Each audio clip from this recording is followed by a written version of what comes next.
Gravando. Bom dia.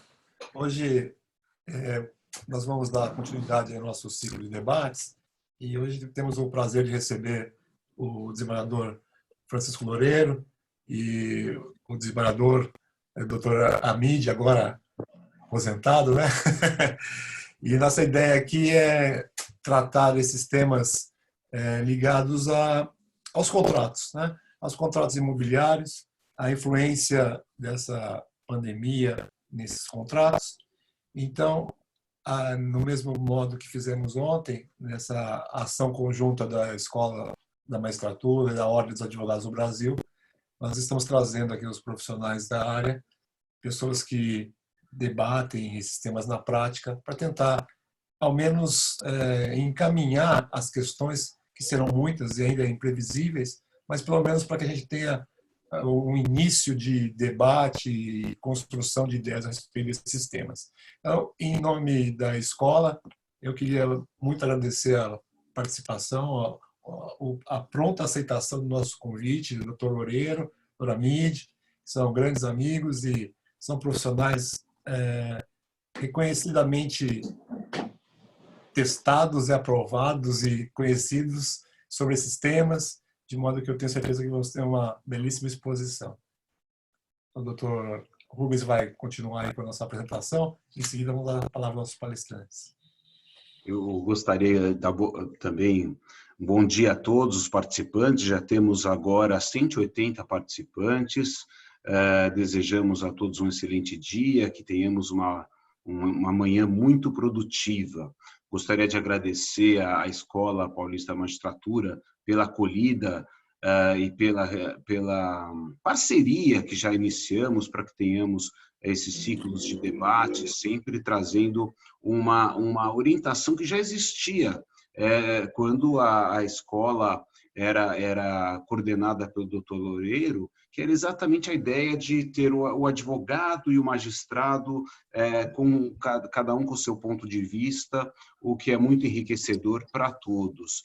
E gostaria então também de agradecer ao Dr. Loureiro, ao Dr. Hamid pela participação, é muito enriquecedor, é muito importante o debate, onde no momento em que todos têm muitas dúvidas, muitos conflitos, muitas dificuldades na compreensão das relações contratuais, especialmente num tema que já vinha em grande debate, que é o da incorporação imobiliária e dos loteamentos relacionados à própria extinção dos contratos, seja por conta do atraso da obra no período anterior ou posteriormente com a impossibilidade de pagamento por conta dos compradores por ocasião da crise. Então foram tantos os debates que levaram à lei do distrato, que passava agora por um momento de análise do judiciário, em que o tribunal passaria a apreciar o tema, só que veio uma novidade, que é a pandemia,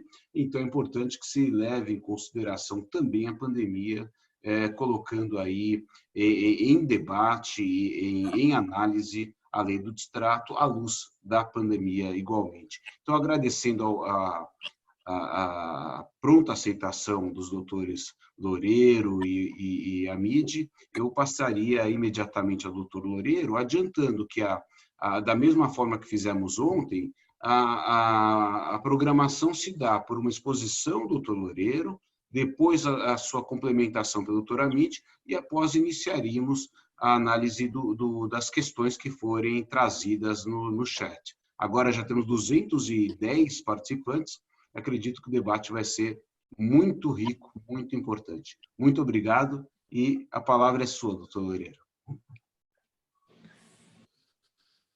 Bom dia a todos. Eu realmente quero agradecer ao convite da Escola Paulista da Magistratura, do vereador Luiz Francisco Aguilar Cortez, que é o diretor, e agradeço também ao meu colega de Câmara e de Magistratura, o Dr. Enéas Costa Garcia, que é o coordenador desse curso e coordenador da área de Direito Civil da Escola Paulista da Magistratura. Agradeço também à Ordem dos Advogados do Brasil, na pessoa do seu vice-presidente, Dr. Ricardo Toledo Campos Filho, que também participou ativamente da montagem desse curso, e também o Dr. Rubens Carvalho Dias Filho, participou da coordenação em conjunto com a Escola Paulista da Magistratura. E agradeço também a presença do meu amigo, do meu colega de magistratura, hoje aposentado, doutora Midi Bidini, desembargadora Midi Bidini, que vai participar desse evento. Bom, o tema de hoje, eu acho que é bom nós delimitarmos a resolução do contrato de compra e venda diante da lei dos distratos e da pandemia e a teoria da imprevisão. Bom, então nós temos que delimitar o tema, porque quando eu falo em contrato de compra e venda de bens imóveis, eu falo em especial de um triplo regime jurídico. Eu tenho imóveis não loteados, então uma venda de imóvel em particular, vou vender imóvel ao desembargador Amit, pronto, que nós normalmente enquadramos no compromisso de compra e venda como imóvel não loteado, Decreto-Lei 58/37. Temos os imóveis loteados, da Lei 6766/79, e temos as compras de venda ou promessa de compra e venda de unidades autônomas futuras da Lei de Incorporação Imobiliária, da Lei 4591/64. E o tema hoje está circunscrito aos imóveis em incorporação imobiliária e aos imóveis loteados, que são objeto da lei do distrato, da lei específica do distrato, que apenas analisou a compra e venda desses dois tipos de imóveis e não dos imóveis comuns. É claro que em relação aos imóveis comuns, também nós teremos problemas, em especial naqueles que a execução, o cumprimento do contrato for diferido no tempo, em que houver pagamento do preço ao longo do tempo e houver dificuldade no pagamento, em que houver a prestação de apresentar documentos ou a regularidade do imóvel, a regularização do imóvel, nesse tempo de pandemia, em que o vendedor terá dificuldades em cumprir a sua obrigação de fazer. Mas voltando aos contratos, que são objeto do tema de hoje, que são incorporação imobiliária e loteamento, portanto, dois regimes jurídicos bem definidos, bem delimitados. Vamos lembrar que esse tipo contratual, o contrato de compra e venda ou de compromisso de compra e venda de unidade autônoma futura e de imóveis em loteamentos, eles têm obrigações distintas ou prestações distintas a serem cumpridas pelo vendedor e pelo comprador.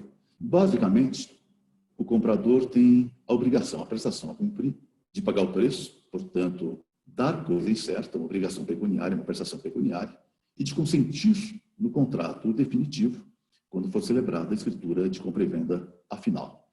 E já o vendedor, ele tem a obrigação de dar coisa certa, no caso da incorporação imobiliária, entregar uma unidade autônoma pré-determinada, e no caso do loteador, de entregar o lote também já delimitado, determinada quadra, determinado número, devidamente especificado. É claro que essa obrigação de dar coisa certa, elas pressupõem uma obrigação prévia de fazer. No caso do incorporador, levantar o prédio. No caso do loteador, implantar as obras de infraestrutura. Portanto, vamos deixar bem marcado quais são as obrigações, as prestações devidas por cada uma das partes contratantes neste tipo contratual. Eu tenho visto muita gente escrever, muita gente falar sobre o tema da pandemia em geral nos contratos, e acho bom nós delimitarmos, falando o seguinte: a pandemia não significa uma moratória geral, muito menos é uma causa para extinção dos contratos bilaterais em geral. Nós temos que analisar cada tipo contratual, prestação de serviço, locação, compra e venda, para ver quais são as prestações, as obrigações assumidas pelas partes e ver se elas se tornam possíveis de ser cumpridas, em alguns casos não há mais como cumpri-las, ou se elas se tornam difíceis de serem cumpridas, o que vai provocar a prorrogação do seu vencimento, ou se elas provocam o desequilíbrio do contrato. Alguém vai ganhar muito, alguém vai perder muito, e, portanto, vão provocar a revisão do contrato. Portanto, depende do tipo contratual e depende a natureza da prestação a ser cumprida. Nós teremos uma múltipla incidência da pandemia de acordo com aquilo que foi assumido pelas partes. Não é? Então, basicamente, eu tenho visto duas grandes coisas que debatem o que divergem de como enquadrar, como qualificar juridicamente a pandemia. A primeira corrente diz que a pandemia se enquadra no artigo 393 do Código Civil como um caso fortuito, ou como força maior, a gente chama de fortuito externo, que impossibilitaria o cumprimento da prestação, se for permanente, se o cumprimento, essa impossibilidade leva à extinção do contrato, e se for temporária, a impossibilidade leva à prorrogação do vencimento da prestação. A segunda corrente diz que o caso fortuito e a força maior são inadequados para enquadramento jurídico da pandemia, e que, na verdade, a pandemia se enquadraria na quebra da base objetiva do jurídico, portanto, uma variante da teoria da previsão, menos objetiva do que a teoria da previsão, levaria, eventualmente, à revisão dos contratos ou à modificação da natureza das prestações a serem cumpridas. Então, primeira observação que eu quero. O Covid-19, a priori, não é genericamente um caso fortuito ou força maior, ou não é necessariamente uma quebra da base objetiva do negócio jurídico. A parte contratante impossibilidade de cumprir a prestação de forma definitiva ou temporária, o que vê a sua prestação ser onerada excessivamente, ele tem o ônus de provar que a Covid-19, embora seja um fato notório, afetou, impossibilitou, dificultou o contratante de cumprir aquela prestação que ele prometeu. Em certos casos, a pandemia será totalmente irrelevante. Vamos lembrar o caso de uma farmácia ou de um supermercado, que é uma atividade essencial, são atividades essenciais, estão em pleno funcionamento, e alguns tiveram um acréscimo de faturamento. Para eles, a pandemia é rigorosamente irrelevante, não os afeta.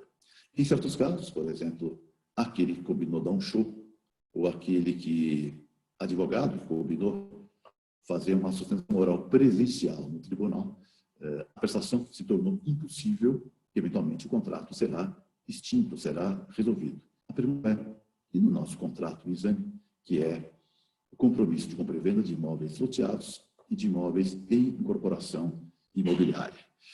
Eu diria o seguinte, no que se refere à prestação do promitente vendedor, da incorporadora e do loteador, a prestação deles é de entregar coisa certa. E essa obrigação de dar coisa certa, ela pressupõe fazer prévio, fazer infungível, que é levar para o prédio, que é implantar as obras do loteamento, e, portanto, eu aplicaria o artigo 248 do Código Civil, 248 do Código Civil e 234 do Código Civil. Um fala diz respeito à obrigação de fazer, o 248, e o 234 respeito à obrigação de dar coisa certa. Se a construtora demonstrar caso concreto, porque eu lembro que a atividade de construção ela está enquadrada como essencial e, portanto, não está suspensa pelo decreto estadual do governador Dória, de forma nenhuma. Ou seja, em tese, eles estão habilitados a prosseguir a aplicação dos prédios com a implantação de loteamentos. Mas se ela demonstrar que, no caso concreto, houve um impedimento a que ela cumprisse no prazo a sua prestação, por exemplo, os insumos não chegaram,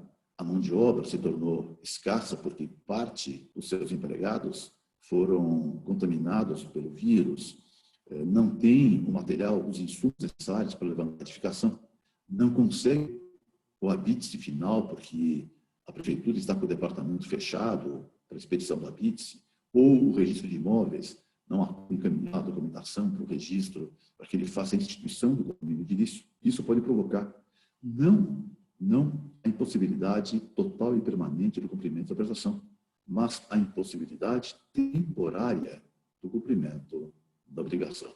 Eu enquadro isso no artigo 393 do Código Civil. Eu acho que parece um caso de fortuito externo, não de fortuito interno, não integra o risco da atividade da construtora, porque, obviamente, se a repartição estadual está fechada, e se o material não chega à obra, porque o fornecedor do material tem a fábrica fechada, isso não integra o risco da atividade.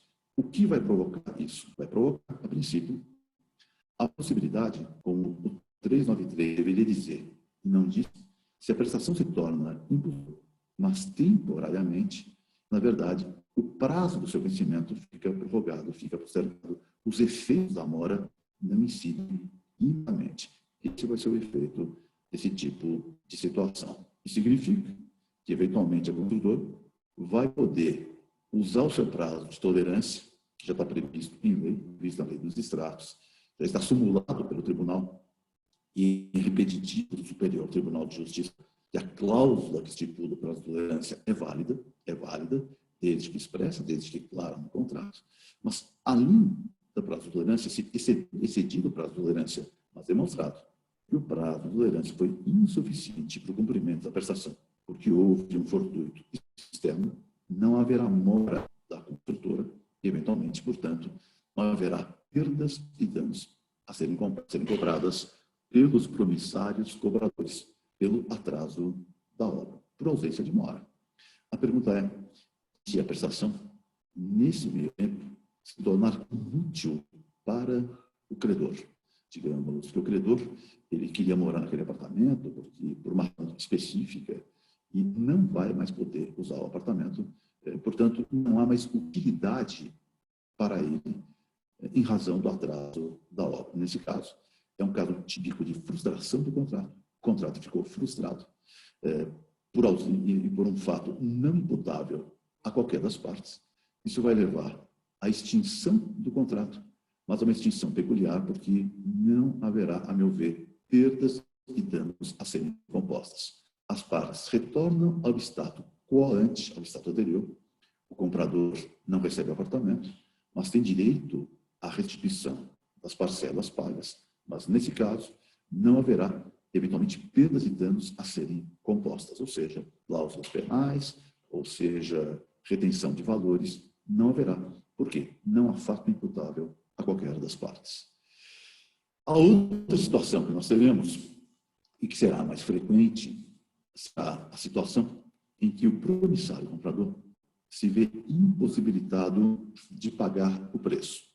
Eu tenho visto alguns autores escreverem na internet, alguns me mandaram alguns artigos muito bons, e eles defendem que a obrigação de pagar o preço, a prestação de pagar o preço, ela é uma prestação de entregar coisa incerta, de dar coisa incerta, portanto, coisa fungível, nada mais fungível que o dinheiro. E por isso, esses autores defendem que não há como alegar caso fortuito ou força maior, ou mesmo alegar teoria da imprevisão por parte do promissário comprador, uma vez que os fatores pessoais, o desemprego, a insolvência, não afetariam o cumprimento do contrato, porque não se enquadrariam como fatores objetivos, mas sim subjetivos, para o artigo 393 e idem para o artigo 478 e seguintes do Código Civil. Portanto, a obrigação não é carimbado,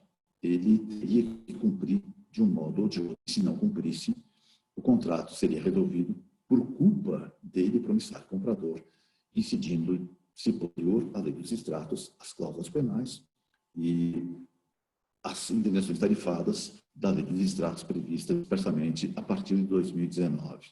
Me parece que essa visão de que a obrigação de dar coisa incerta, fungível, pagamento em dinheiro, nunca se perde, por isso não se vê como caso fortuito e força maior, e muito menos como causa para revisão dos contratos, deve ser com muita cautela. Normalmente, a insolvência do devedor, o desemprego, não constituem fortuito, não constituem força maior. São subjetivos, dizem respeito à própria pessoa do devedor. Mas, neste momento, em que a atividade econômica de certos setores foi paralisada, a meu ver, este fato extraordinário que impede que as pessoas exerçam suas atividades econômicas, tenham seus empregos mantidos, eventualmente, o desemprego e a ausência de renda pode configurar, em casos peculiares, se configurar um fortuito ou mesmo uma causa para revisão dos contratos com base no 478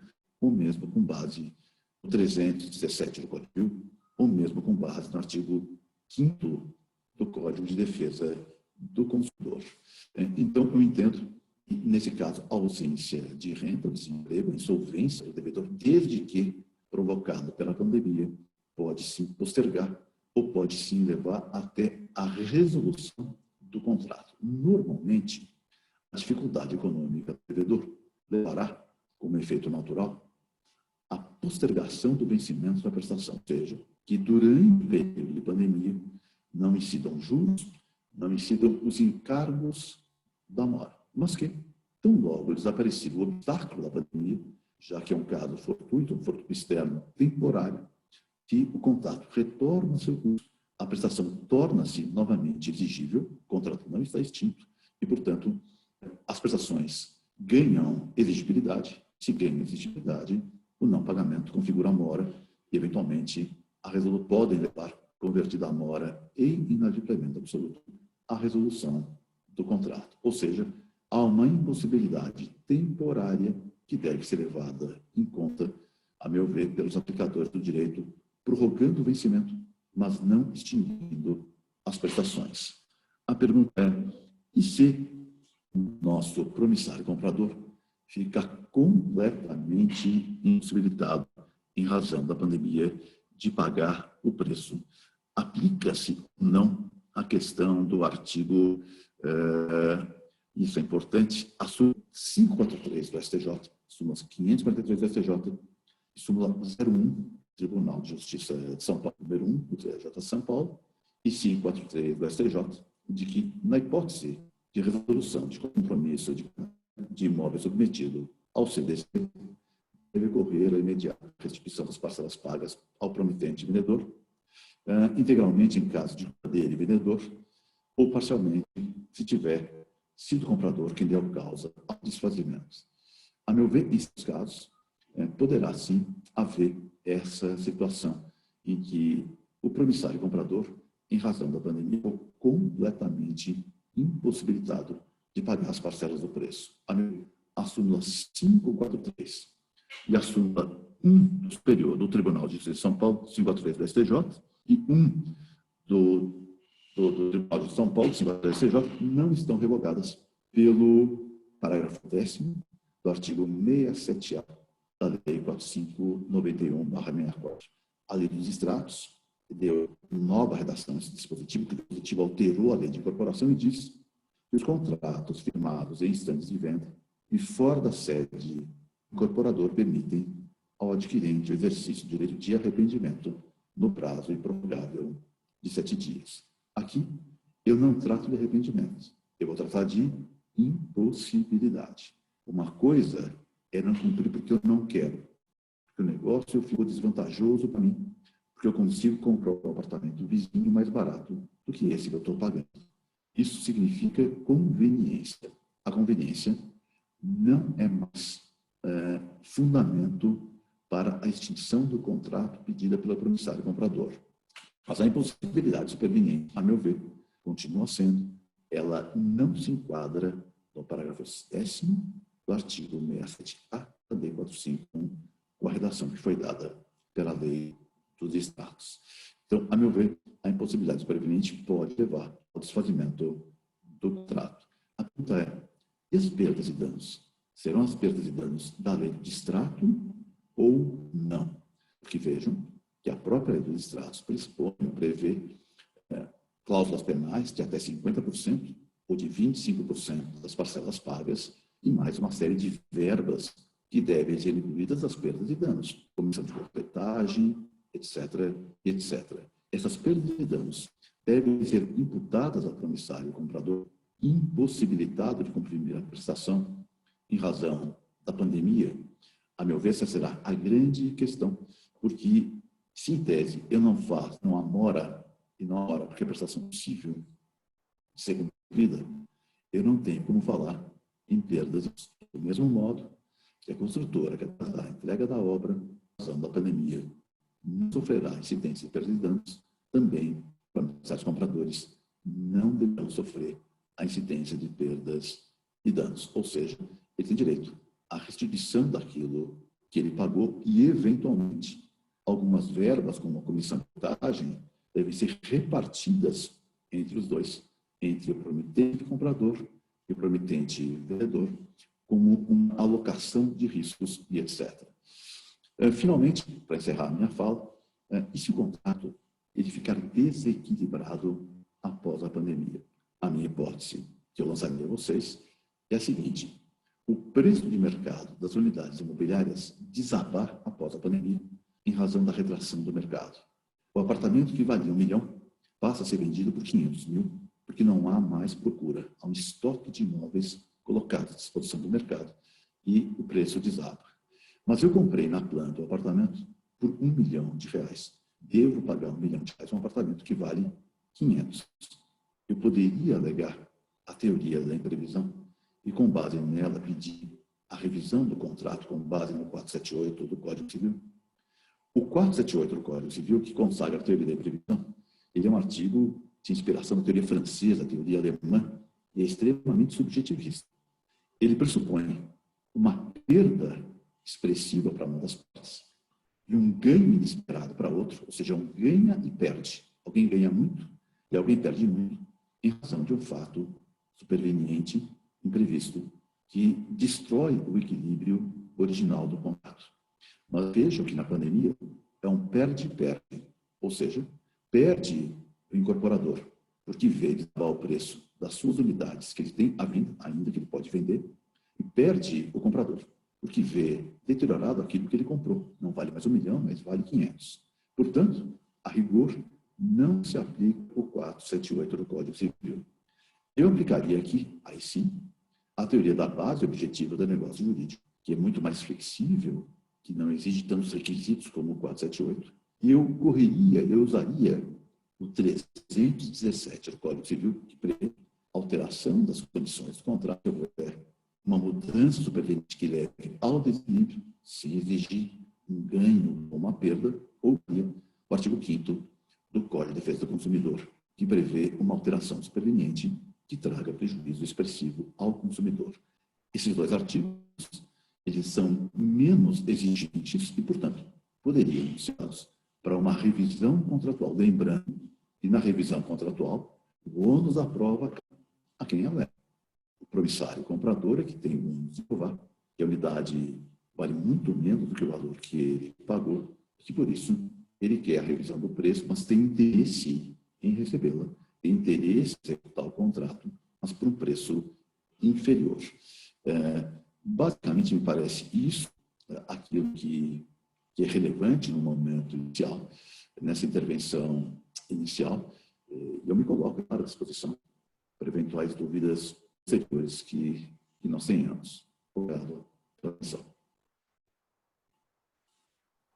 Muito obrigado, doutor Loureiro.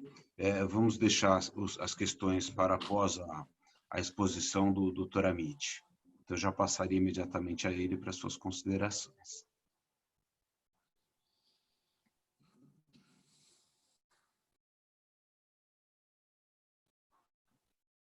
Doutor Amit, precisa abrir o som. Agora sim? Sim. Agora sim. Me desculpem.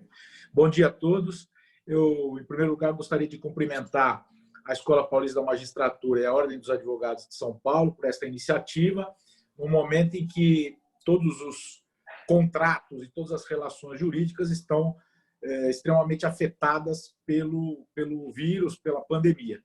Quero cumprimentar o doutor Enéas, meu colega de magistratura até o final do ano passado, grande magistrado, grande amigo, doutor Rubens Carmo Elias, por essa iniciativa, meu colega, advogado e colega do Mackenzie, meu caro amigo e desembargador Francisco Loureiro. É um prazer dividir esses debates com todos e sempre um prazer tê-los numa companhia, ainda que virtual. Eu ouvi as exposições do doutor Loureiro e me lembro nesse momento, que esse tema é um tema histórico e com grande quantidade de idas e vindas. Os compromissos de compra e venda, as incorporações imobiliárias geram esse debate a respeito, na verdade, do equilíbrio dessa relação jurídica há muitos anos. E essa lei, que veio para tentar resolver o problema dos distratos, acabou suscitando também ela um grande número de conflitos e de questões ainda a serem amadurecidas. Eu seguia aqui a exposição do Dr. Loureiro e vou procurar não sobrepor temas referidos por ele, embora isso não vá ser 100% possível. Vou acabar voltando a algumas dessas questões antes de nós entrarmos no debate. Eu vou fazer uma abordagem introdutória numa ordem um pouco distinta. Eu penso que nós devemos questionar agora os temas relativos às discussões anteriores, por exemplo, a possibilidade da desistência pura e simples, a questão das perdas e danos, a incidência da multa, a perda das parcelas, enfim, os descontos que são feitos nestas hipóteses, mas acho que todas essas questões suportarão ou não os efeitos da pandemia. Eu explico. A pandemia, como o Dr. Loureiro disse, e eu estou plenamente de acordo, ela vai interferir nos contratos em medidas diferentes. O reflexo que a pandemia vai trazer nos contratos não será o mesmo sempre. Eu vou ter relações jurídicas que pouco se alterarão em função da pandemia. Algumas relações jurídicas, muito pelo contrário, se eu for olhar para a sua equação econômica, para a base, prestação e contraprestação, ela até geraria um efeito inverso. Os supermercados, as empresas de transporte de mercadoria, de produtos de alimentação, os supermercados tiveram um boom de venda, vários operadores do mercado terão vantagem a partir do consumo gerado pela pandemia, se é que alguém pode se considerar ter obtido uma vantagem numa situação tão difícil como essa. Então, o raciocínio que eu vou fazer é olhar para o sistema geral das regras, como, de certa maneira, o doutor Loureiro já fez, das regras gerais que vão incidir nas hipóteses da pandemia dos contratos de incorporação imobiliária. E vou começar tratando daquilo de que mais se fala num momento como esse. Será a pandemia uma força maior, um evento suficiente para a aplicação pura e simples do artigo 393 do Código Civil? Bom, a interpretação contemporânea desse artigo trata da força maior, do caso fortuito, muito mais sob o aspecto da sua inevitabilidade do que propriamente da sua imprevisibilidade. E isso tem um reflexo grande no debate que se vai estabelecer. Por quê? Porque, evidente, não se esperava uma pandemia com esta proporção, mas a inevitabilidade do efeito da pandemia em relação aos contratos, como eu acabei de dizer, na minha visão, não será verdadeiro sempre. Na maioria das vezes, vai ser inevitável o efeito no equilíbrio das prestações. E quando se vai falar do equilíbrio das prestações, eu tenho sempre em mente, e é correto e é verdadeiro, o montante que cada prestação expressa. Eu quero dizer o seguinte: quando eu falo em equilíbrio contratual, eu coloco em cada uma dos pratos da balança o peso dessa prestação e dessa contraprestação para ver se eles estão em paridade, por isso os contratos paritários. Mas eu acho que nós vamos ter que fazer reequilíbrio contratual em situações que, como o Dr. Loureiro já adiantou, não haverá enriquecimento de uma das partes à custa do empobrecimento da outra, o que afasta a ideia central do artigo 478 do Código Civil, que tentou ser uma teoria objetiva, se pretendeu ser uma teoria objetiva, acabou norteada por vários dos aspectos subjetivos dessa teoria da onerosidade excessiva ou da imprevisão, no nosso caso. Muito bem. E eu acho que, diante disso, a inevitabilidade da força maior pode, efetivamente, não criar o o desequilíbrio entre os valores das prestações. Então, é preciso notar que a impossibilidade da entrega imediata vai gerar um equilíbrio muito mais na mora ou na necessidade de repactuar o valor devido, de parcelar o valor devido, do que, na verdade, de mudar o seu montante. Imagine que na construção de um determinado prédio, o custo do material e da mão de obra se mantenha inalterado. Portanto, quando o consumidor disser que sofreu as dificuldades da pandemia, com redução salarial, com redução dos seus ganhos, ele não necessariamente pode precisar ser aquinhoado com a diminuição do valor da sua prestação, porque isso implicaria transferir o próprio custo dessa edificação para o incorporador. Mas penso que vai ser preciso reescalonar esses pagamentos, ou seja, diluir o valor do custo nas prestações futuras, nas prestações posteriores. Eu então faço aqui uma reflexão introdutória em relação ao que o Código Civil oferece.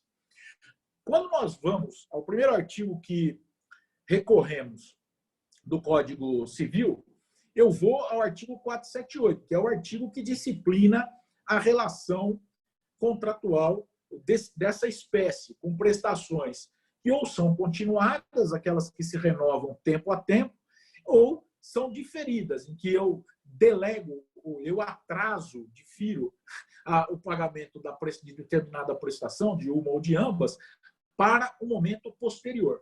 Estas é que vão ser atingidas por esse fato inevitável, que é o reflexo da pandemia nos contratos.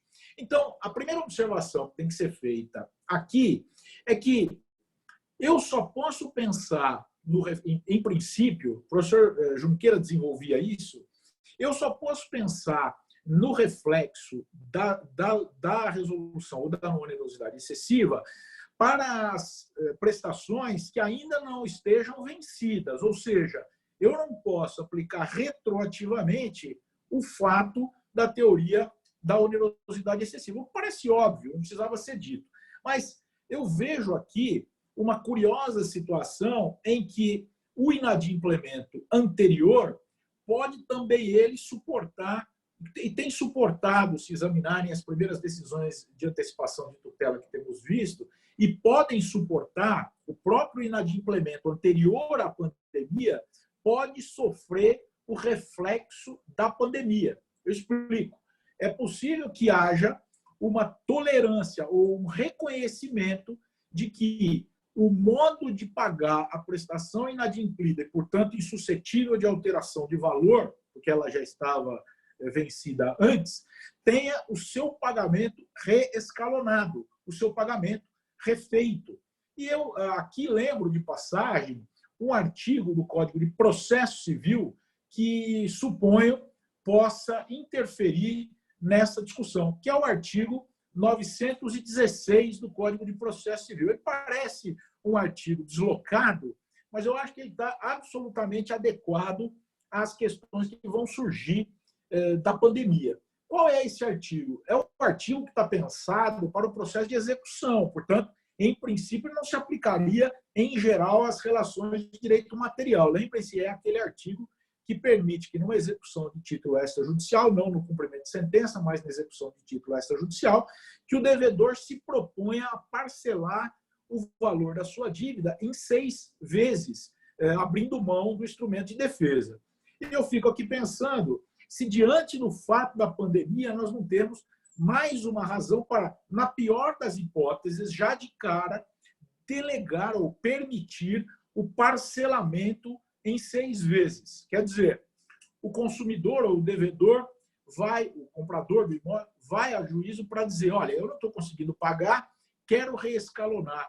Ao final do período do lockdown, não temos lockdown ainda, mas podemos ter, mas enfim, do isolamento, quando isso ocorrer, eu quero pagar em 6 vezes. Por que alguém que, ao ser executado, tem a opção de fazer esse parcelamento, não tem, no mínimo, o direito de tomar a iniciativa do pagamento para parcelar o saldo devedor. Me parece que essa seria uma questão a ser objeto da nossa reflexão. A outra ponderação é que o artigo 478 ele se refere ao momento a partir do qual se vai estabelecer a resolução. Porque é preciso lembrar que, se for seguir o texto do artigo 478, o momento em que o contrato vai ser resolvido, porque o 478, a rigor, não prevê um reequilíbrio, a não ser quando autoriza o réu, aquele que supostamente tem a vantagem, a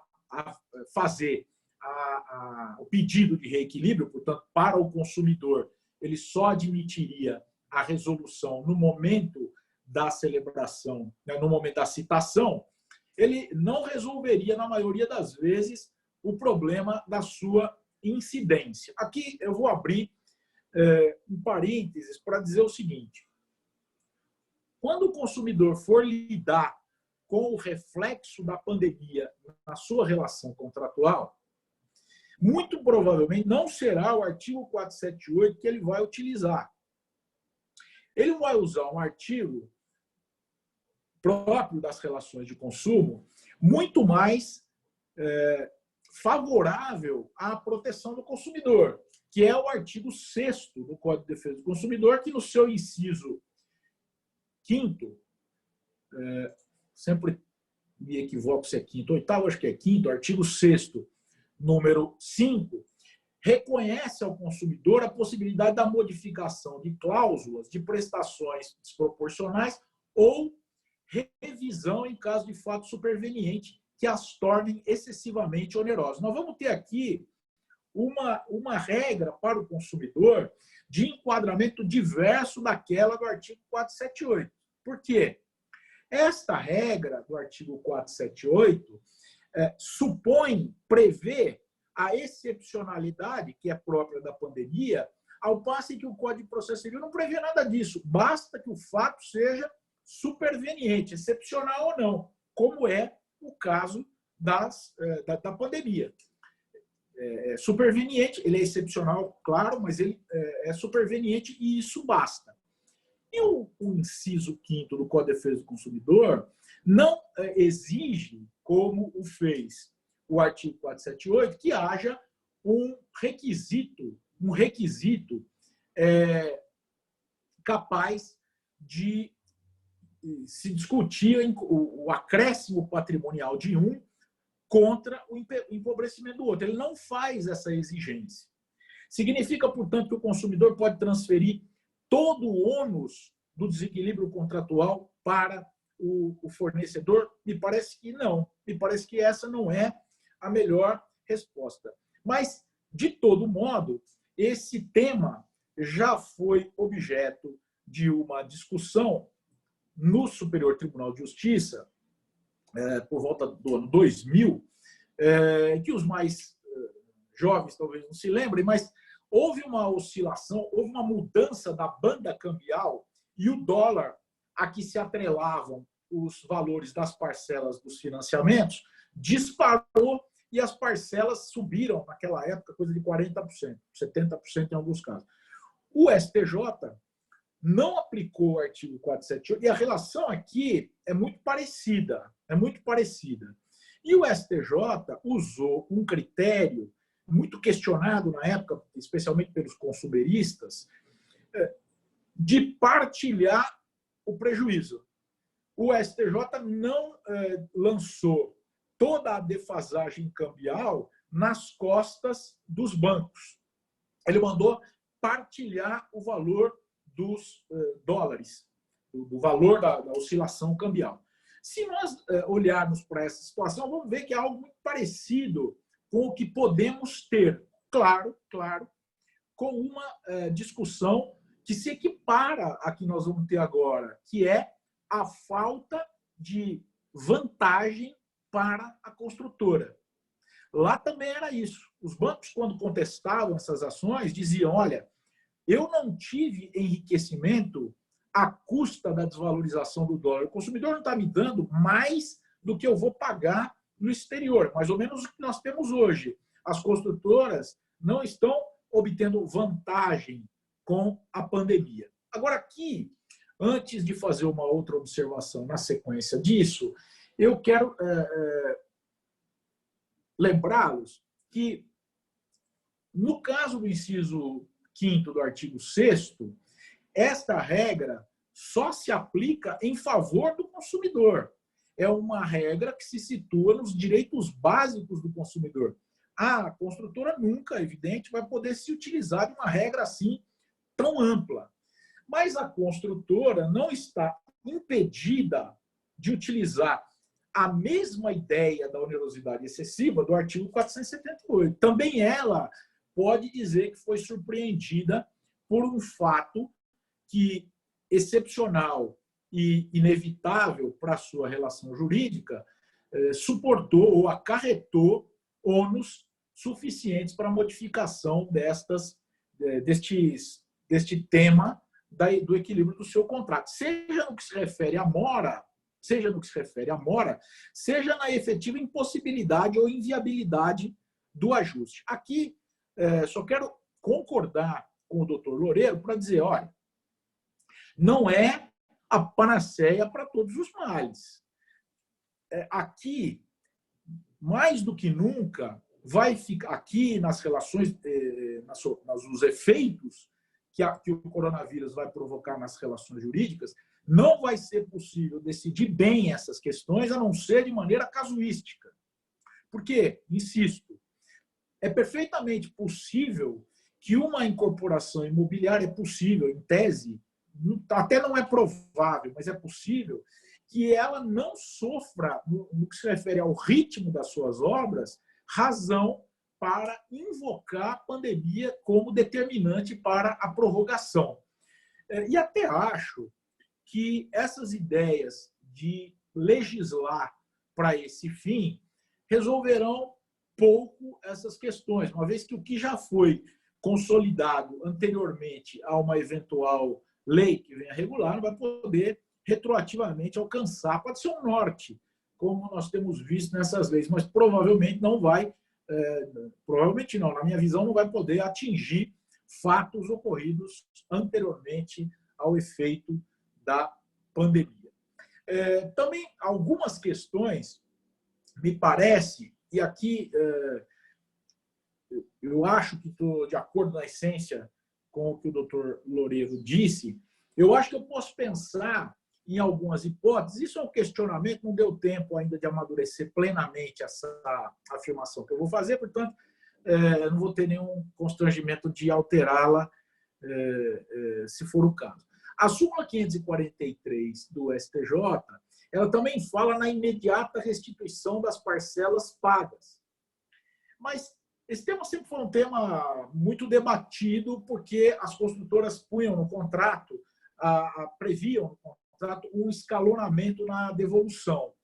Mas eu não descartaria a possibilidade de aqui nós retomarmos esse debate, porque se ficar demonstrado, muito bem demonstrado pelas construtoras, que o ritmo, o fluxo de caixa foi diretamente atingido pela pandemia, talvez se possa imaginar que esse pagamento à vista possa, pela primeira vez, acho que podemos pensar nisso, numa devolução parcial, numa devolução um pouco mais dilatada, exatamente por conta do reflexo da pandemia. Não quando não ficar demonstrado isso, mas nos casos em que sim, acho que podemos retomar esta discussão. É preciso sempre tomar um certo cuidado, porque senão essa devolução fica ad eterno. Mas talvez a referência da devolução à luz do artigo 916 do Código de Processo Civil, talvez aqui também possa ter o seu reflexo.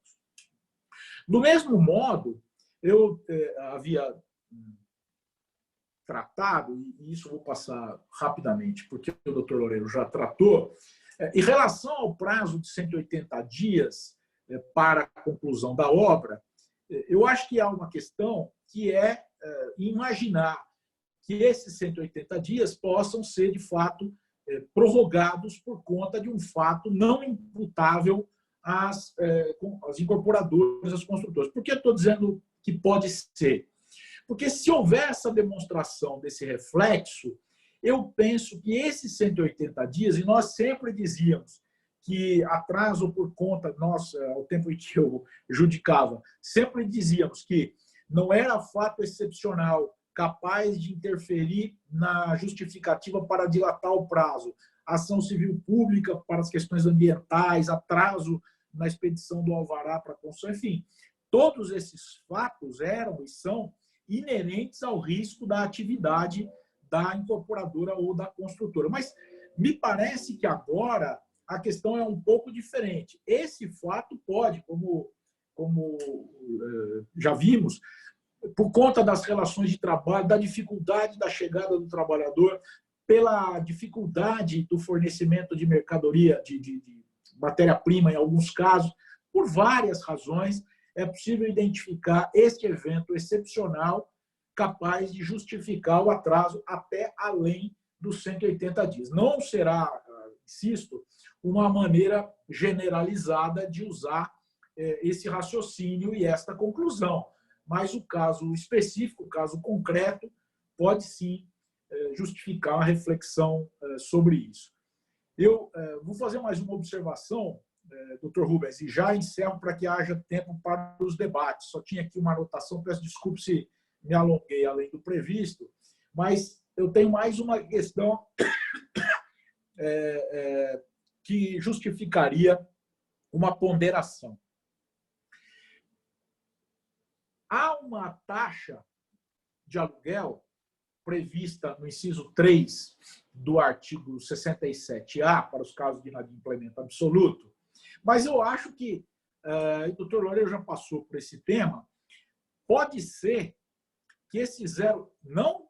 Eu posso ter perfeitamente uma desvalorização do valor do imóvel e o 0,5 permanecerá equivalente no 0,5, portanto, não haveria razão de mexer com esta quantia.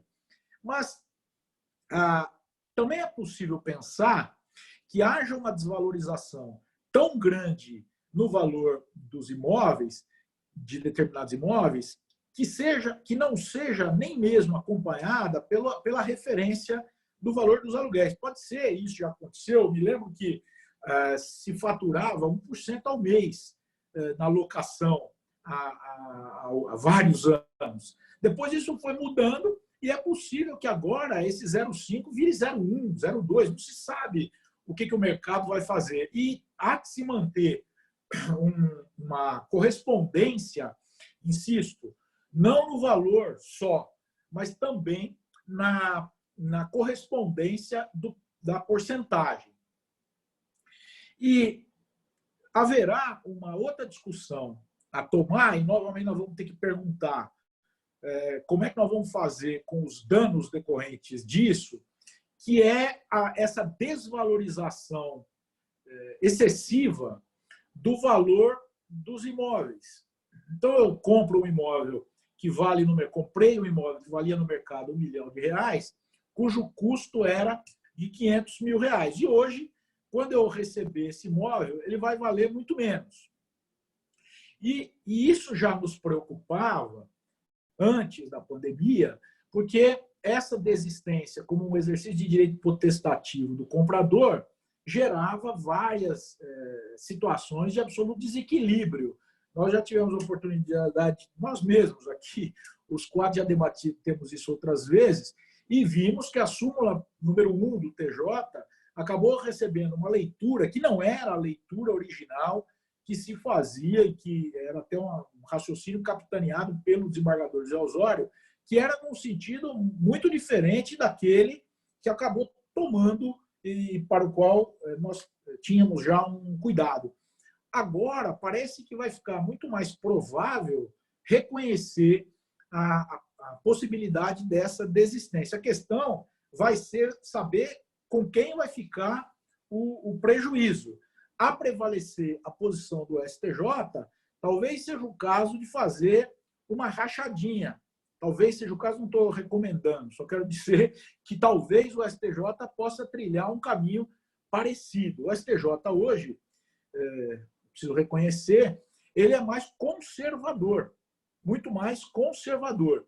Então, se fosse fazer um juízo de adivinhação, Eu diria que hoje a probabilidade de se manter a decisão, que naquela época era de um STJ, não sei a palavra que caberia aqui, mas mais consumerista, é muito provável de acontecer que se divida, que se partilhe esse dano. Claro, desde que demonstrado, estou sempre supondo que essas afirmações estão acompanhadas dessa situação. E para finalizar, só mais uma coisa que também vou falar rapidamente para encerrar. Eu estou de acordo, tinha anotado isso para falar aqui. A teoria da onerosidade excessiva, ela, curiosamente, ao mesmo tempo que tem um aspecto subjetivo, ela sempre recusou, a jurisprudência sempre recusou. Aliás, se pesquisarem a expressão onerosidade excessiva nos tribunais, verão que ela aparece muito e pouco é acolhida. Pouco é acolhida. Talvez uma das situações em que ela mais apareceu foi a situação da variação do dólar, mas isso já tem 20 anos. Mas me parece, e aqui quando aparece a jurisprudência era tranquila, a doutrina também, no sentido de que questões pessoais, ainda que imprevisíveis e ainda que inevitáveis, não permitiriam a aplicação da teoria da onerosidade excessiva. Ou seja, eu não posso dizer que porque perdi o emprego não preciso mais pagar as parcelas. Mas hoje há uma peculiaridade, há uma diferença nessa questão, que é o emprego, assim como as construtoras não previram esse fato e, portanto, poderão levar em conta circunstâncias excepcionais, porque diferentes daquelas que enfrentavam anteriormente, mas agora também o consumidor vai poder invocar o desemprego como algo decorrente. Também vai ter que demonstrar, porque não vai ser possível sempre, é possível fazer o juízo de presunção, mas não sempre, vai ser possível demonstrar que o desemprego não decorreu daquela área normal das relações profissionais de todos nós. Assim como os comerciantes, etc., poderão demonstrar que esse fato, embora subjetivo, embora vinculado à pessoa do contratante, decorreu desse fato inevitável, desse fato excepcional que é provocado pela pandemia. Eu peço desculpa se passei um pouco do tempo, estou tentando controlar aqui, mas talvez tenha falado além do que estava combinado. De toda maneira, eu agradeço mais uma vez o convite, a oportunidade de estar participando dessa discussão e estou às ordens para os debates que vierem, as questões que pudermos travar. Muito obrigado, doutor Rubens. Excelente a abordagem, tanto o doutor Loureiro quanto a doutora Mide, muito obrigado. Precisas, pontos excelentes foram colocados que orientarão muito os nossos debates. Eu, primeiramente, gostaria de passar a palavra ao doutor Enéas, se ele teria algum posicionamento, algum apontamento a ser feito. Ouvindo aqui a questão do reconhecimento de uma impossibilidade temporária, como o doutor Loureiro havia mencionado, achei que é uma ideia muito boa, antes mesmo da questão de revisão do contrato ou resolução. E me ocorreu de perguntar como é que ele pensa essa questão da dinâmica, vamos dizer assim, processual desses pedidos. O adquirente pleiteia essa suspensão do contrato, vamos dizer assim, ou poderia, diante de um pedido vamos dizer assim, de reconhecimento de impossibilidade total, com resolução e devolução integral, poderia a incorporadora, a loteadora, em defesa, sustentar que a impossibilidade não é total, mas temporária, e propor um tipo de rearranjo, no sentido de que o contrato permanecesse suspenso durante um certo tempo e depois fosse retomado, sem, vamos dizer assim, sem ônus de mora, né? E uma outra ideia que me está me ocorrendo é no sentido de que, além do período, vamos dizer assim, mais evidente da pandemia, que seja de março a outubro, a setembro, haveria um período de retomada. A gente percebe que nos países que estão retomando atividades, isso é feito gradativamente. Então, acho que o período não seria de suspensão, o período de impossibilidade temporária não seria exclusivamente aquele lapso de fim de isolamento, de fim de quarentena, mas também seria preciso considerar um certo período suplementar de retomar. Mas a minha questão é exatamente essa: como é que na prática, imaginando a posição do comprador, ele pleiteia a resolução total, pode sofrer um pedido contrário de reconhecimento de uma impossibilidade temporária e, com isso, manter o contrato, que parece que para a construtora, a vendedora seria mais útil manter o contrato, ainda que receba lá na frente, do que simplesmente ter que devolver e sofrer as consequências da resolução. É uma ideia, uma dúvida que me ocorreu, queria ver se nossos debatedores gostariam de se manifestar a respeito, tem alguma ideia de como processar isso aí.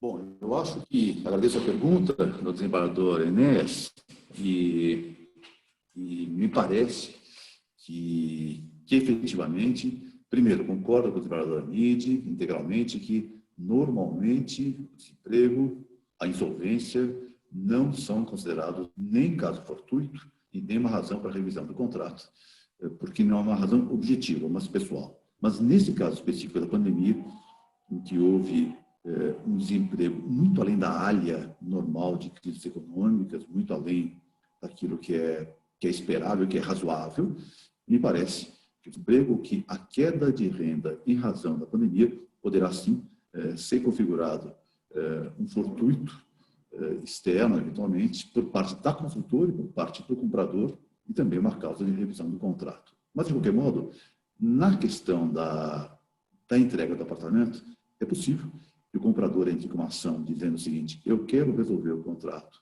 por impossibilidade econômica, com base na súmula 543 e na súmula número 1 do tribunal. O desembargador Amide lembrou muito bem, essas súmulas devem ser relidas à luz da lei dos extratos. Eu não cumpro porque eu não posso, não mais eu não cumpro porque eu não quero. Não há resolução. A resolução por impossibilidade superveniente, essa é a figura que existe. Mas é possível, sim, que a construtora, em reconvenção ou em pedido contraposto, peça ao juiz que o contrato seja mantido, mas que o pagamento das parcelas do preço sejam diferidos no tempo. O grande problema prático que haverá aí é, digamos que o juiz defira isso, mas que o comprador não pague as parcelas no tempo previsto. Por última análise, nós caminharíamos de forma inexorável para uma resolução a pedido, provavelmente, da promitente vendedora, do credor, mas com uma consequência diferente, qual seja, com perdas e danos, ou seja, coincidência da cláusula penal, coincidência de prejuízos a serem compostos na retenção das parcelas a serem devolvidas, mas é perfeitamente possível. A meu ver, no primeiro momento, em casos normais, me parece que o caso não é de impossibilidade permanente no cumprimento das prestações, mas de dificuldade ou de impossibilidade temporária que vai provocar a prorrogação dos vencimentos, não a princípios em casos especiais, a revisão do preço, muito menos, como lembrou a mídia, claro, porque não posso dizer a minha renda caiu 50%, logo a minha prestação do preço vai cair 50%, eu vou pagar metade do preço do apartamento. Não é isso. O artigo 6º, inciso 5º, do Código de Defesa do Consumidor prevê que essa interpretação seria muito larga e geraria uma série de problemas. Mas acho sim, acho possível. Isso vai acontecer, com certeza.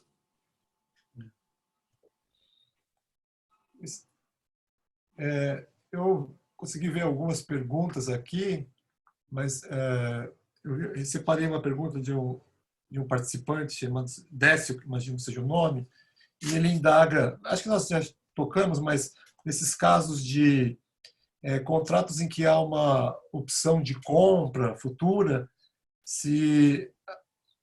e com previsão de multa, como é que ficaria essa questão da frustração do contrato, do não exercício da opção, né?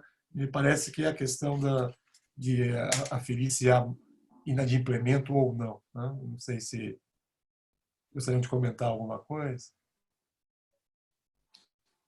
O artigo 461, 462 e 463 do Código Civil prevê o contrato preliminar com opção.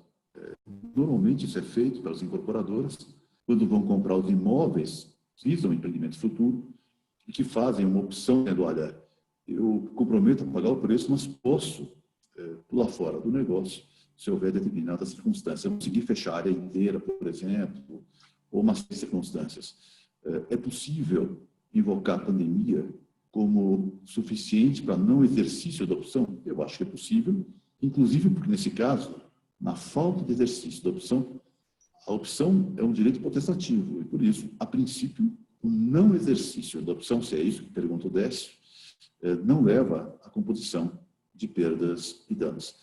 Me parece que a questão mais bacana ficaria, pode a construtora ou a incorporadora, em razão da pandemia, dizer o seguinte, o meu prazo de existência do lançamento imobiliário, que é um prazo que a Lei 491, fica prorrogado, ou, além do prazo, mas em razão da pandemia, o empreendimento tornou-se economicamente inviável, já que não tem mais compradores em número suficiente para que o negócio vá à frente, e por isso eu peço a extinção dos contratos, isso, a meu sim, desde que provada a impossibilidade, desde que provada a realidade econômica. O que nós, juízes, temos uma certa resistência é aceitar essas petições massificadas em massa, que a pessoa pega a pandemia e quer fugir do negócio sem demonstrar como a pandemia afetou a sua própria posição jurídica.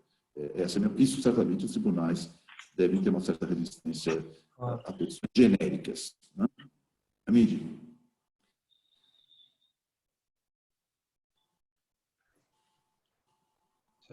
Amide, precisa ligar o áudio. O áudio. Liga o microfone.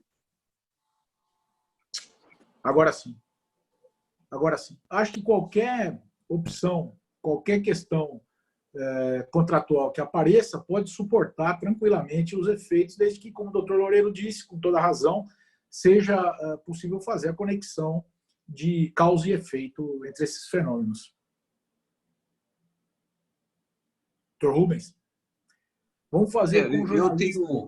Eu tenho aqui alguns apontamentos. Primeiro, achei realmente as exposições muito, muito pertinentes, muito adequadas. Mas um dos apontamentos que me chamou a atenção do doutor Loureiro, e depois foi também trazida pelo doutor Amide, é exatamente sobre a aplicação da súmula 543 e a súmula 1, apesar da própria previsão legislativa atual, que estabelece determinados critérios de restituição e determinados prazos, inclusive. Com licença.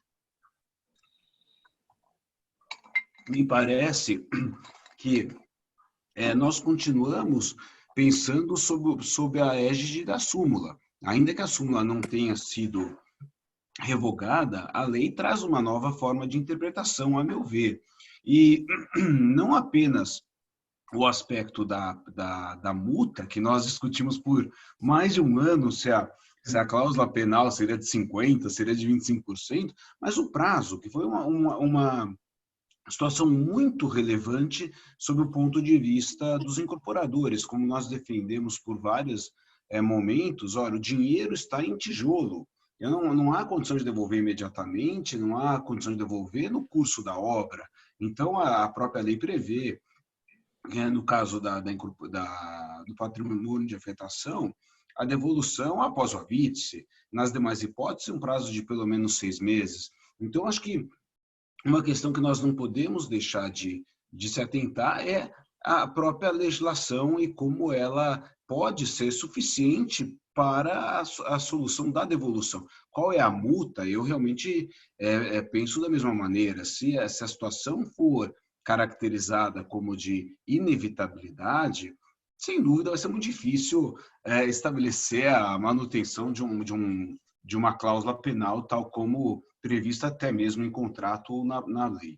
O outro ponto que me chama muita atenção, e eu sou muito resistente, é a situação realmente do emprego. Ou seja, como será possível provar que o desemprego efetivamente decorreu da pandemia? Eu até entendo que um comércio, um empresário, é até mais simples. É um comércio de rua, ele ali fechou o comércio e, consequentemente, por conta disso ele não tem a capacidade de pagamento. Agora, casos práticos, como que seria possível provar que o desemprego efetivamente decorreu da pandemia? Se a gente tem uma história, talvez 50, 60 anos, pelo menos do que eu sou capaz de ter, de alguma maneira, estudado, é que esse não é um elemento suficiente para afastar a mora. Gostaria de explorar um pouquinho mais esse ponto, a experiência dos doutores a respeito desse tema, me parece que seria muito importante salientar. Posso seguir daqui? Posso? Eu acho que, de novo, do mesmo modo que nós vamos ter que discutir de que modo a pandemia interferiu nos custos da construtora e da obra, nós não podemos generalizar que não é possível demonstrar que a razão determinante do desemprego, ainda que temporário, não tenha sido a pandemia. Por exemplo, a empresa tem dado notícia, insistentemente, de acordos de redução salarial. Tem mencionado o número altíssimo de desemprego nos restaurantes. Então, eu acho que vai ser possível conectar em determinadas áreas das atividades um desemprego excepcional ao que acontece normalmente. Claro, as taxas de desemprego já estavam elevadíssimas, mas houve um acréscimo, a economia passa por uma discussão intensa a respeito de como vai ser a retomada. E é possível, eu acho, detectar situações em que o desemprego tem, sim, causa na pandemia. Veja, as usinas de cana não estão sofrendo isso aparentemente, mas vão ter daqui a pouquinho por conta da queda do estoque, etc. Então, há várias áreas em que me parece que vai haver, sim, reflexo a ser reconhecido. O prestador de serviço, que não é propriamente um empregado, ele vai ter, muitas vezes, condição de demonstrar. A estatística vai ser um índice importante para fazer essa demonstração. Então, eu concordo que não vai dar para generalizar, porque tem gente que não sofreu reflexo nenhum ou que foi mandado embora porque já estava perto da porta de saída e aproveitaram a pandemia, não tenho dúvida. Mas acho que isso vai ser feito casuisticamente, o que vai complicar muito, muito a solução desses casos. Mas eu acho que é possível, sim, pensar no desemprego como um fator oriundo da pandemia. Agora, a seriedade, por exemplo, alguém que compra um imóvel, ele não pode acreditar que ele só vai poder pagar com a receita gerada mês a mês. Todos aqueles que assumem compromissos de longo prazo, eles têm ali uma certa reserva, uma certa prazo de colchão para que ele arque com as suas próprias despesas. Ou seja, todos nós estamos hoje, ou especialmente eu e você Amide, hoje, como advogado, com reservas, ou seja, precisando das suas próprias reservas para pagar as contas, porque, obviamente, a receita dos escritórios ela reduziu. Eu, por exemplo, estou chegando agora, não posso ter reserva, não deu tempo. Exatamente. Então, são situações que levam também a observar de que as pessoas têm que, nesse momento, perder um pouco, ou seja, todos terão ali um determinado prejuízo. Então, eu, pessoalmente, fico muito preocupado. Ontem nós debatemos isso no condomínio. Olha, está desempregado e não vai pagar a cota condominial? Não me parece que seja tão simples assim, para efeito do debate. Eu acho que tem uma diferença nessa discussão. Uma coisa é a manutenção da condição do condomínio. E acho que a compra de um imóvel, ela pode, em alguns casos, justificar até uma relocação de valores. Desculpe, mas veja, quem é um investidor ou quem tem reserva, ele não vai poder se beneficiar do desequilíbrio. Mas o assalariado, que é a grande média da população brasileira, esse vai ter que fazer opções de despesas. e isso vai ser inevitável para a sobrevivência dessas pessoas. Agora, nós vamos ter que ver caso a caso. Quanto a isso, estou absolutamente de acordo. Um outro ponto, Amídio, que desculpe. Por favor. Eu concordo, mas acho que, primeiro, o ônus da prova está sempre a cargo do devedor. Ele é que vai ter que provar a impossibilidade conveniente, a sua queda de renda, com certeza. E segundo, o desemprego, a queda de renda, que sempre foram considerados um fator de risco normal no contrato diferido, agora, face à normalidade da pandemia, passaram a ter o status que não tinham. Em tese, podem ser configurados, sim, podem se qualificar como fortuito, como razão para pedir com base na teoria da quebra da base objetiva ou mesmo da imprevisão. Agora, sem dúvida nenhuma, se for o investidor que tem um colchão de liquidez grande, que optou por investir em ações ao invés de continuar a pagar o preço do imóvel, os tribunais não aceitarão. Por isso, é que é fundamental que os advogados instruam os iniciais com prova documental objetiva e que os juízes também, ao julgar as ações, o façam com base em argumentos objetivos e não em teses jurídicas pré-preparadas. Vai ser fundamental. Mas, em tese, isso é possível. Rubens, vamos pensar no caso de alguém que perdeu o emprego e não tem mais renda comprovada para obter o financiamento. Então, aquele que obteria um financiamento de saldo do preço, de forma expressiva, não mais conseguirá fazê-lo. Me parece que isso tem que ser levado em conta como um fator impeditivo do cumprimento da prestação, e não imputável ao devedor especificamente. Um outro ponto aqui levantado, eu acho que vale observar, e depois eu gostaria de fazer mais um comentário sobre o 916 do Código de Processo Civil, que foi levantado pelo Dr. Amídio. Mas gostei da pergunta da Tatiana Guerra. Qual é a visão dos senhores quando estamos diante de empreendimentos de luxo e o adquirente pretende valer-se da pandemia para desfazer o negócio, até mesmo já tendo havido adimplemento substancial? Quem gostaria de responder? Bom, me parece que é óbvio que quando se fala em impossibilidade, quando se fala em força maior, quando se fala em prisão, nós temos que levar circunstâncias do caso concreto. Não há uma regra geral. Não há, a priori, uma possibilidade de moratória ou de desfazimento de contratos a priori, a princípio, por causa da pandemia.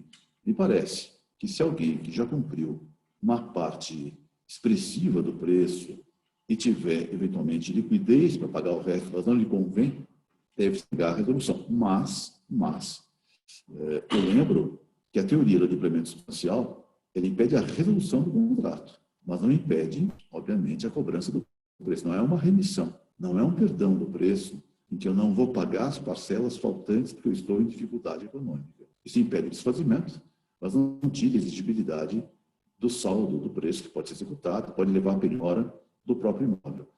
Me parece que, se o comprador demonstrar que, embora falte pouco para pagar, se está absolutamente imputado de fazer os pagamentos, que vamos à prova dele, ele poderia, sim, pedir a resolução do contrato, até porque ele não tem como executar o preço, ele não tem como cobrar o preço, isso cabe ao credor e não a ele.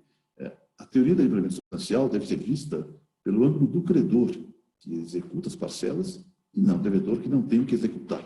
Então, me parece que, em tese, ele pode pedir provado esse fato. Amídio, concorda? Ascensão. Perdão. Eu concordo plenamente.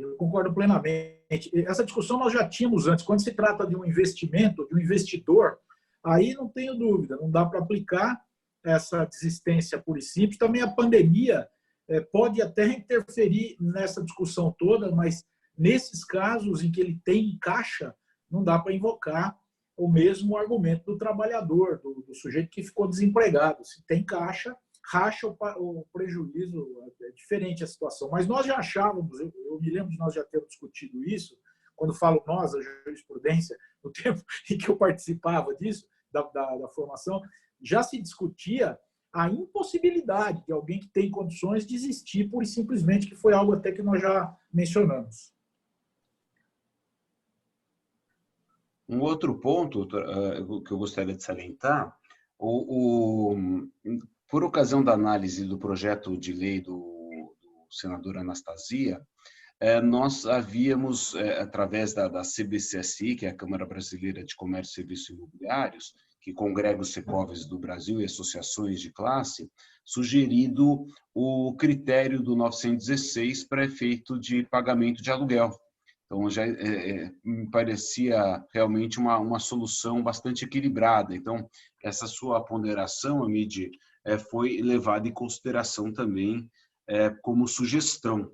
Agora, na prática, isso levará a uma situação também um pouco complicada, que é o fato de manter a prestação do contrato, além dessa diferença. Então, no aspecto econômico, vai ser bastante complicado encontrar uma solução diante de um caso em concreto. Vejamos, nós estamos aqui discutindo o compromisso de compra e venda, no loteamento e na incorporação, mas se equipararia igualmente na alienação fiduciária. Quantos financiamentos imobiliários estão aí sujeitos ao não pagamento? E a grande questão é como depois conseguir adequar o caixa ao pagamento da prestação regular, além dessa que ficou ali pendente de pagamento.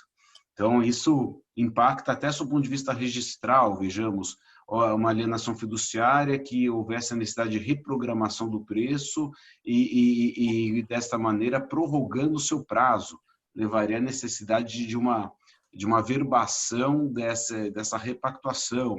Então, tem alguns aspectos importantes que precisariam também ser pensados. No aspecto prático, ainda que se busque uma solução de modo a preservar o contrato, no dia a dia vai ser um pouco complicado conciliar essas prestações no curso do próprio contrato e do plano de pagamentos.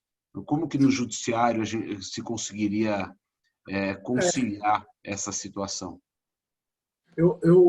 Quando eu fiz essa ponderação, eu estou pensando porque na execução ele já pode fazer isso, cabe a ele verificar se cabe no orçamento dele. Nas construções, essa seria uma iniciativa do comprador, uma iniciativa dele parcelar. Então, ele pode avaliar se cabe, porque algumas atividades elas vão ser retomadas, né, antes do momento das outras. Então, pode ser que a retomada permita que alguém faça encaixar esse parcelamento nas outras parcelas. Mas, claro, eu até posso pensar no uso. Eu não sei se as construtoras terão interesse em negar esse parcelamento, porque senão eu poderia até pensar naquela hipótese do vencimento antecipado por fato, acho que é o artigo 333, quando há insegurança patrimonial de quem paga. Se eu duvidar disso, eu posso dizer, olha, não, está tudo vencido antecipadamente, vamos resolver. Eu vejo essa possibilidade, mas é mais uma questão, mais um caminho a ser trilhado na solução dos efeitos da pandemia. Doutor Loureiro, gostaria de... Vamos lembrar o seguinte, que nos casos de financiamento imobiliário, que são muitos, nós temos a compra e venda normalmente já ultimada, já está encerrada, que é um contrato de mútua condição financeira como a garantia de propriedade fiduciária. Esse contrato é um contrato que não é bilateral, é um contrato unilateral, porque o nascimento do contrato se faz com a transferência do dinheiro. E por isso, a impossibilidade do devedor fiduciante, de quem tomou o financiamento, não vai levar à resolução do contrato. Pode levar à sua revisão, com base no 481 do Código Civil. O 481 prevê a revisão. Mas não vai levar à resolução do contrato. Eventualmente, o que vai ser discutido nesses casos é no momento em que o credor fiduciário executar a garantia, se amora o devedor fiduciante em razão do fortuito externo, se pode ou não ser executada a garantia. Se puder ser executada a garantia porque há mora, nós usaremos aquele procedimento normal, consolidação da propriedade, leilão, e vamos à frente. Se não houver mora, porque não há fato imputável ao devedor fiduciante, eventualmente, numa ação própria, porque a execução é extrajudicial, se sustará a consolidação da propriedade e se prorrogará o vencimento das parcelas do financiamento. Não se extinguirá o financiamento, mas se prorrogará o vencimento das parcelas desse financiamento. Boa questão. Belo alerta. Realmente é um ponto que vai ser é bem provável que esse tema seja levado com bastante ênfase para os tribunais, porque eu vejo que os bancos estão buscando conciliação, buscando soluções, mas há pessoas que realmente não vão conseguir realmente aceitar aquelas condições padronizadas que os bancos têm sugerido de renegociação. E aí, esse é um ponto bem importante e valeu muito esse alerta do Loureiro, muito bom. Doutor Enéas, mais algum apontamento?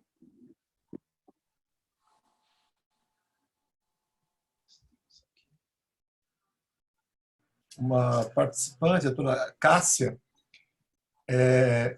aqui nas participações dos colegas, existe uma pergunta, uma observação, a doutora Cássia, ela menciona que papel que poderia ter uma notificação prévia em termos de boa-fé, de chamar o credor ou devedor para um tipo de renegociação, de externar essa sua dificuldade no cumprimento do contrato. Então, ela indaga sobre o papel de uma notificação prévia, como se seria exigível, se teria alguma influência na aferição da boa-fé do participante do contrato.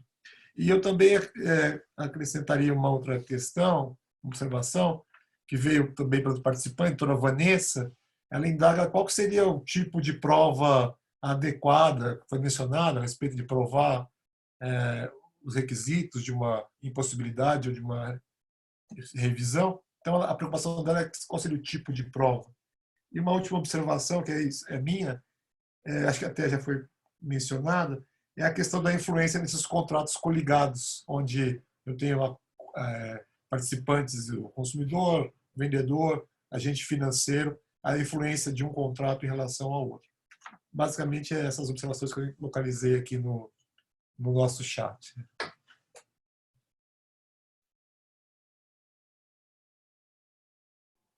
Bom, em relação à notificação, eu agradeço a pergunta da doutora Vanessa. Me parece que a notificação não dá e nem tira direitos. Tal seria se eu pudesse notificar, com base nisso, estar resguardado, estar garantido de que eu não vou pagar, ou de que eu vou ter uma redução na minha parcela do preço. Mas, sem dúvida nenhuma, a notificação tem o efeito de marcar de forma segura a predisposição em renegociar ou de marcar um aviso ao credor da minha impossibilidade de cumprir a prestação por fato superveniente, por caso... Não prova o caso fortuito, não prova força maior, mas mostra que eu, pelo menos, tentei avisá-lo da minha situação e simplesmente não fiquei inerte. Mas isso não. Não pensem que ajuizar ou que mandar uma notificação por e-mail para alguém ou por cartão de documentos é suficiente para deixar de pagar as parcelas do preço. Com certeza não. No que se refere à segunda pergunta, a questão da prova, nós, juízes, gostamos muito de prova documental. E, nesse caso, a impossibilidade financeira, ela é muito adequada à prova documental, ela é muito pertinente à prova documental, esse tipo de situação. Então, por exemplo, o sujeito ficou desempregado, ele me traga, ele tem prova documental disso, da situação de emprego do seu lerite antes, da situação de desemprego posterior durante a pandemia. É um comerciante que tinha uma loja que está fechada por força do decreto estadual, ele faz a prova disso e me parece absolutamente fácil fazer a prova do faturamento anterior que ele tem no livro caixa da pessoa jurídica e do faturamento posterior praticamente inexistente ou com venda delivery para diminuir o faturamento. A prova que nos interessa nesse caso é eminentemente documental. E eu acrescento mais uma vez, eu vou lembrar que nós estamos cansados do tribunal de muitas vezes lermos petições quilométricas de 30, 40, 50 laudas, recheadas de jurisprudência e de teses jurídicas, mas que não vêm acompanhadas de nenhum documento, de nada daquilo, de prova daquilo que se alega. Então, eu pediria só aos advogados que provem mais e escrevam menos. Isso, para nós, juízes, é fundamental.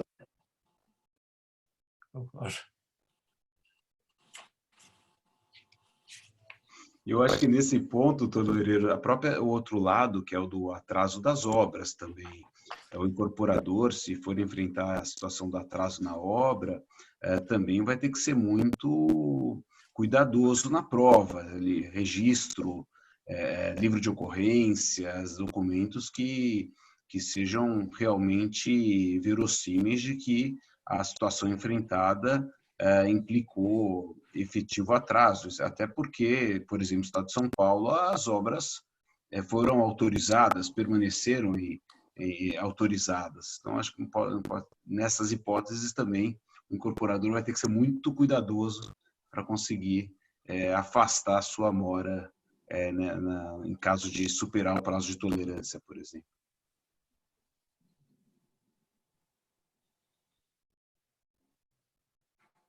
Mais algum apontamento ou esgotamos? Acho que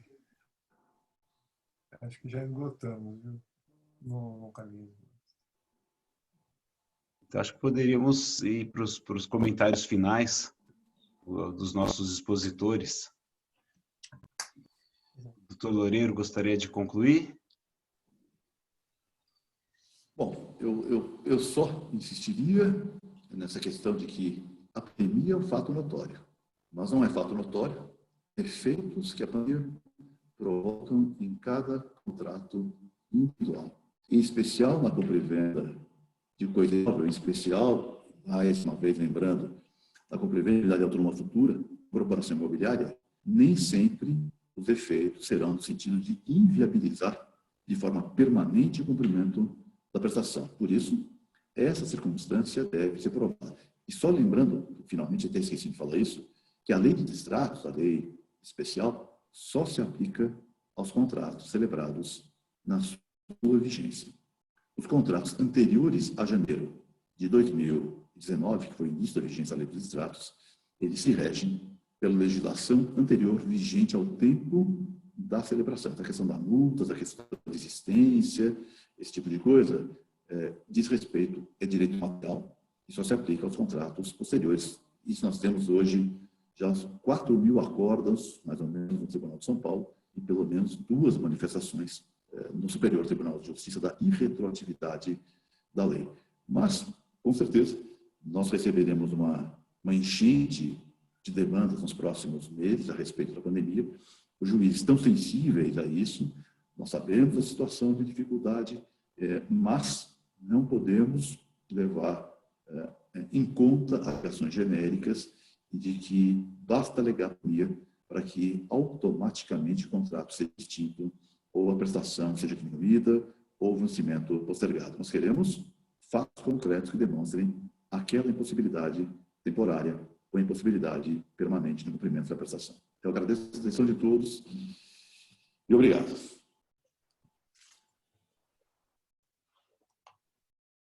Doutora Mide. Bom, eu quero dizer que sempre enriquecedor participar desses debates, ouvir as questões, ouvir as opiniões, ouvir as preocupações, e eu espero que nós consigamos, com as nossas discussões, com os nossos estudos todos, pelo menos tentar antecipar um norte para dar um pouco mais de segurança jurídica para esse tema, embora com a casuística tão farta da pandemia em relação aos contratos, em relação à vida, às questões jurídicas em geral, vai ser muito difícil conseguir uma resposta definitiva para todas as questões. Agradeço muito o convite, prazer estar aqui, professor Enéas, doutor Enéas, doutor Rubens, doutor Loureiro. Agradeço muito o convite, a companhia. Espero ter colaborado com este ótimo evento e amanhã estarei aqui na plateia para ouvir a palestra de amanhã. Muito obrigado, prazer, bom dia a todos, bom recolhimento.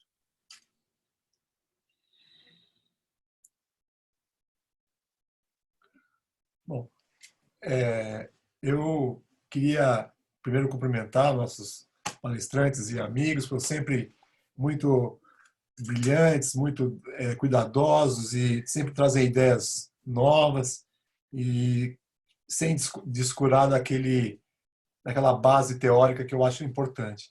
A minha opinião é que nós temos que tratar hoje em dia o sistema jurídico de uma maneira diferente. O sistema jurídico trabalha com conceitos abertos e isso exige concretizações que não podem ficar meramente no campo da retórica, né? Como mencionou o Dr. Loureiro, não basta usar a palavra-chave pandemia, onerosidade, boa-fé. Hoje, nós estamos numa etapa posterior, né? A crítica que se fazia ao sistema fechado, que levou a uma abertura com conceitos mais abertos, gerou um subproduto de, às vezes, utilização meramente retórica, que isso não acrescenta, isso, pelo contrário, isso é prejudicial. Então, toda a discussão que nós tivemos aqui vai nesse sentido, de concretizar as hipóteses, né? Quando se fala que tem que provar, é um aspecto de prova, mas é também um aspecto de determinação dos conceitos, de formação dos conceitos, né?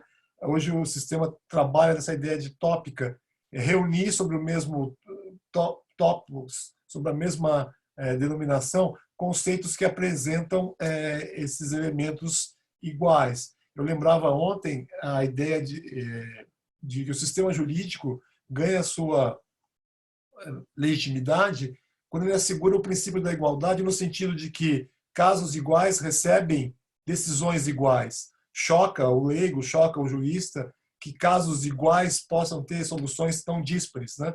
Isso se alcança na medida em que eu vou aprofundando na situação de fato e dos conceitos e estabeleço premissas que me permitam repetir os julgamentos com premissas adequadas e não com alegações genéricas, né, de risco, de pandemia, etc. Enfim, nosso trabalho aqui é lançar a pedra fundamental, abrir o caminho para que esse debate ocorra de uma maneira qualificada, nesse sentido de procurar o que em cada situação pode ser relevante para formar uma linha de entendimento, para que no futuro a gente tenha um rol de soluções, mas fundadas em situações peculiares. Eu queria muitíssimo agradecer os colegas, agradecer a escola e agradecer ao AB que nos propicia esse debate. Todos foram pegos meio de surpresa e colocados numa situação de fogo, né? Porque nós não temos ainda uma segurança de reproduzir uma doutrina que já estabelecida, temos que criar soluções no meio do caminho, que é muito do nosso trabalho. Eu sempre brinco que a imaginação do melhor jurista, do melhor autor, não consegue dar conta das situações que ocorrem no dia a dia, na prática do advogado, do juiz. Então, eu queria mais uma vez agradecer muitíssimo o atendimento ao nosso convite, dizer que foi muito boa a participação, foi excelente o debate, vejo aqui as manifestações de aprovação e esperando contar no futuro aí com outras possibilidades desse gênero e agradecer muito a participação e cumprimentá-los. E dando por encerrada a minha participação. Eu queria igualmente agradecer muito aos senhores, ao doutor Loureiro, ao doutor Amídio, ao doutor Enéas. A qualidade do debate que decorre do autoconhecimento e experiência dos doutores é que nos leva a ter cada vez mais motivação para desenvolver esses eventos. A ordem tem nos incentivado a promover o debate, a trazer a cultura jurídica e receber essa total apoio da Escola Paulista da Magistratura, na pessoa do Dr. Cortez, Dr. Milton Paulo, Dr. Enéas, que desde o primeiro momento não deixou de contribuir e não mediu esforços para que a gente pudesse realizar esse programa. Eu fico muito feliz, muito honrado de poder participar. me sinto aqui um aluno em cada aprendizado que recebo dos senhores. É uma experiência magnífica. E tenho certeza de que todos os participantes sentem a mesma satisfação de poder ouvi-los e receber tanta informação e tanta experiência. Muito obrigado, eu agradeço mais uma vez à Escola Paulista da Magistratura, à OAB, e aos doutores pela exposição e a todos os participantes que estão conosco até agora, desejando ao término um excelente dia e que todos se cuidem muito, se protejam, para que logo possamos voltar aos debates efetivamente presenciais. Mas, por enquanto, estamos aprendendo no presencial remoto, como tem se utilizado esses dias.